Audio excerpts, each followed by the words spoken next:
For nearly a year, the Liberals and their supporters told us that this Prime Minister was different than the man he had advised for the preceding 5 years. Smarter, more responsible, that he would be the adult in the room. But even before the budget was presented, the promises were all broken. It was revealed that the mythology was false, because this budget confirmed the truth. Until this government, in this government, there is no discipline, no restraint, no plan. Only politics, posturing, and pain for the people who do the work, pay the taxes, and hold the country together. Les chiffres parlent pour eux-mêmes. The numbers speak for themselves.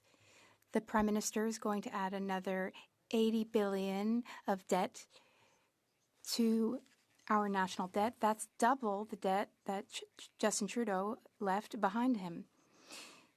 It's the highest debt other than in COVID times, and it's $16 billion higher than the deficit the Prime Minister promised during the election. It's about $5,000 per Canadian family. These Canadian families will be paying these bills, as will future generations. And this is just the debt he's adding this year alone.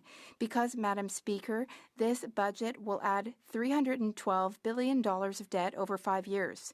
That is a record. That is by far the most significant amount in the history of Canada. It's another $20,000 in debt per Canadian family. Most expensive in Canadian history.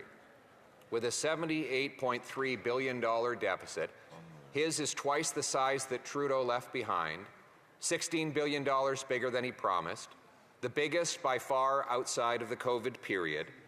And over the 5 years that follow this budget, the Prime Minister expects to add $314 billion of new debt. That is a third of $1 trillion, or 20 grand for every family in Canada.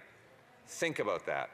We were told that the adults were finally here, but instead, the bill payers of this country are being told to brace for yet another reckless round of spending.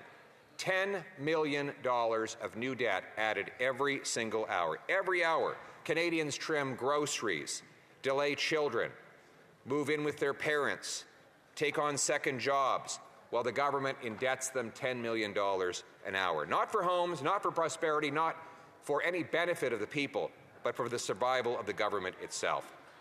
And where does this indulgence take us all? The national debt is now $1.35 trillion. To put that into perspective, that is by far the highest in Canadian history. A newborn child in this country is born with $30,000 of debt to his name, and a family of four, $120,000 of debt. That is a small mortgage for most people, and that is just the debt they owe through their federal government. Pour être clair, Let's be clear. Every Canadian family owes $120,000 to federal debt, federal alone. Told that they have to put their dreams on hold to pay this crushing burden. And what do they get for it? More doctors, more nurses, more homes, more paychecks? No, none of the above, Madam Speaker. The money goes to interest on that debt. This government is now spending $55.6 billion. That's more than we transfer for health care to the provinces, more than the government collects in GST. So when you pay GST next time on a purchase, know that every penny is going to pay bankers and bondholders rather than paying nurses and doctors. That is the human cost. Every year, Canadian families spend $3,300 on interest for the federal debt alone, money that will not fund a single MRI machine. It will be waste layered upon waste. And while Canadians tighten their belts, eat lower quality food and less of it, they hold off on their dreams. Liberals offer one thing in return: decline disguised as virtue. They promised that the debt to GDP ratio would fall. It rises. This Prime Minister promised that confidence would return and investment would return.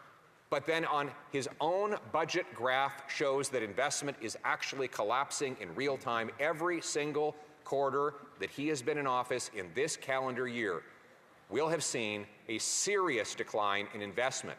So much for spend less and invest more.